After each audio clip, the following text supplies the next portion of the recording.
কমলাসাগর বিধানসভার কৈয়াঢেপা এলাকার বাসিন্দা কাজল শীল ও তার স্ত্রী সম্প্রতি রোহিঙ্গা পাচার চক্রকে বাধা দেন।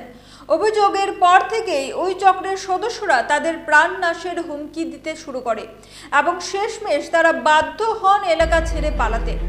সবচেয়ে উদ্বেগের বিষয় যে মধুপুর থানার পুলিশ বিষয়টি জানার পরেও কোনো পদক্ষেপ নেয়নি।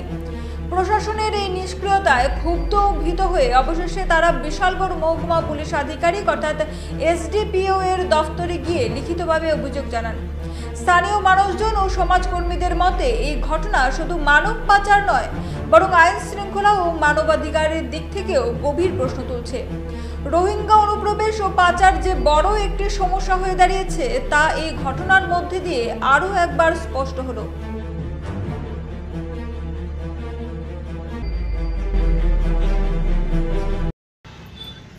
ঘটনাটা তারা তো রোহিঙ্গা সবসময় মোড়ার ভিতরে আইনে আমরা ডিস্টার্বই করার পরে আমার আরও দুইটা বাসুর আসলো, হেরার অত্যাচারে বাড়ি ছাড়া হয়েছে। আমার দুই দেওয়ার আসলো, হেরা অত্যাচার আসলো, কিন্তু ওখানে আমরা বাড়ির মানুষ, আমরা বাড়ি ঘরে থাকতে পারি না। আমরা বাড়ি ঘর থেকে হেরা আজকাল 3 দিন হয়েছে বাড়ি ছাড়া, আমরা এর বাইরে থাকতেছি, কিন্তু ওখান পর্যন্ত মধুপুরের থানা কোনো পদক্ষেপ নিছে না। ওখানে আমার বর্তমানে আমার বাসুর আছে, বাসুরও যাইতেছে গা, কারণ তারা সাক্ষী দিছে, এ কারণে তারা দিতেছে না থাউনের লেগে। মানে কি কারণে আপনার কে আক্রমণ করতেছে? মুরার মধ্যে রোহিঙ্গা আমরা অবজেকশন দিছিলাম যে আমরা রাখো না, অন্য হানোরাও আমরা ডিস্টার্ব হোক, এই কারণের পর থেকে তারা আমরা একদিন রাত্রেবেলা মানুষ লয়ে আইছে, আইসিরা এই প্রাণে মারণের লেগে বন্দুক, রাইফেল, এরপরে দাও লাড়ি লইয়া দোকানের সামনে গাড়িটা থামাইয়া আমার বাড়ির ভিতরে মানুষটি উঠে গেছে। উঠে যাওয়ার পরে আমরা তো নিজের যান বাঁচাইতে পারি না, আমরা গিয়ে সেটা আরেকটা রাবার বাগানের ভিতরে গিয়ে বয়ে সেটা দেখছি সত্যি ঘটনা। এরপর মুড়া তারা তন্ন করে বিচারছে, মিটন ছিল আর টুটন ছিল। বিচারণের পরে আমরা কি তা করব, আমরা নিজের জীবন বাঁচাইতে পারি না। এরপরে তো এই থানার মিডিয়ায় এসে কমপ্লেন লিখছে, কিন্তু থানার তারা আমরা কাগজপত্র অহনো কিছু করছে না।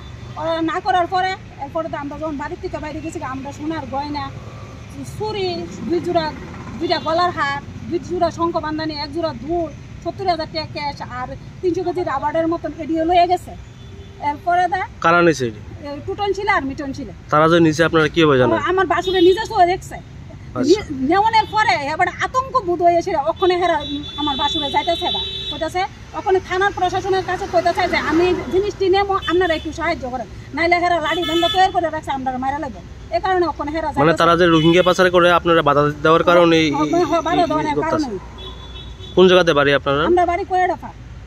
এখন যে মানে এসডিপিওর কাছে আইছেন আপনারা কি কইছেন? কাছে আইছি আমরা এই বিচারটা চাই।